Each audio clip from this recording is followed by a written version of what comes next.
was just thinking of the rundown of the different positions I've held in law enforcement. And I will say that it doesn't sound very impressive to have been at so many agencies over 32 years. And I used to feel bad. And then the term Gypsy Cop came out, and I was like, my husband reminded me, you're not a Gypsy Cop.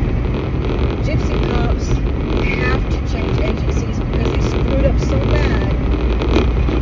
And more times than not, the local DA wouldn't even take their cases anymore. So they would have to find another agency that would take them. Then they would screw up screw up their cases. And usually it all boiled down to a lack of respect for people. In other words, they were violating people's civil rights. They were hiding evidence. They were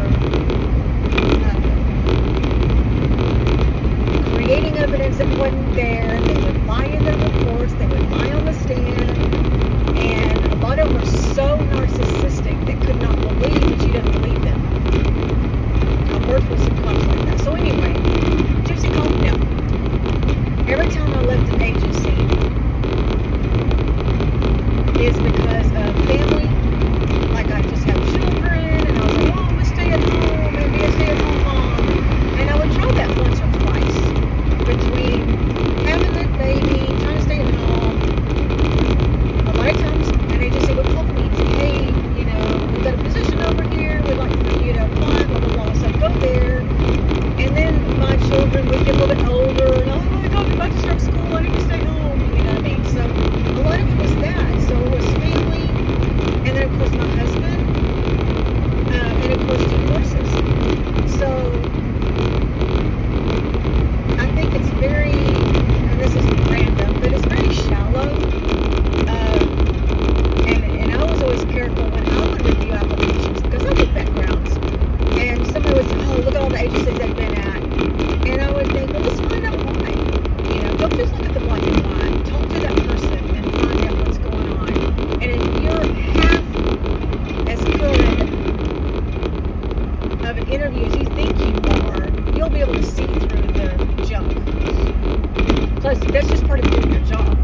So give the person a chance to explain. I always did, because I was like, you know what? We don't know. And then I would reflect on the fact that, you know what? Look at mine. And I appreciated it when somebody said, hey, what's going on? What happened here? Also, 100% of the time, if it was undesirable circumstances, which that happened 3 times, I always, because of my own consciousnness, my own ethics, and my own morals, in an interview or when talking to the chief or whoever, I would explain the situation as if I'm testifying in court. So, and I can say this with all honesty, I never badmouthed the people who did those things, made the stupid choices that they made.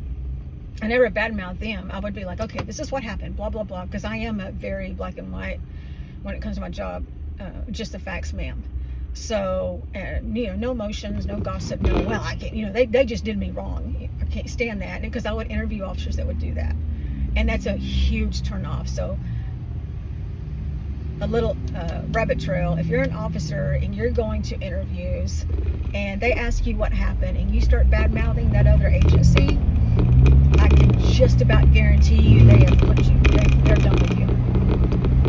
So, if you're going to go into these and something happened and it's legit, number one, just be honest with them. I was always honest because I would just lay it out. So there's no reason for me to lie about anything. Like, look, this is what happened.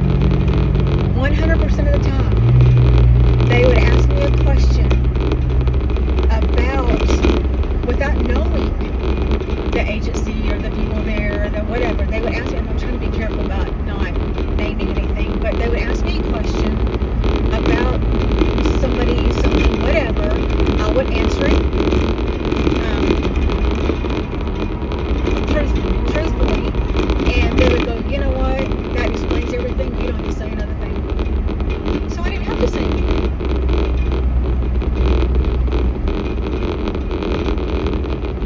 I was going to get into all the positions I've held in.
who have been mothers, we do make decisions that we think is best for our children or whatever. So again, don't just look at the work history and toss them aside. You know, what would your mother have done? What kind of choices would she have made if she was in that female officer's shoes?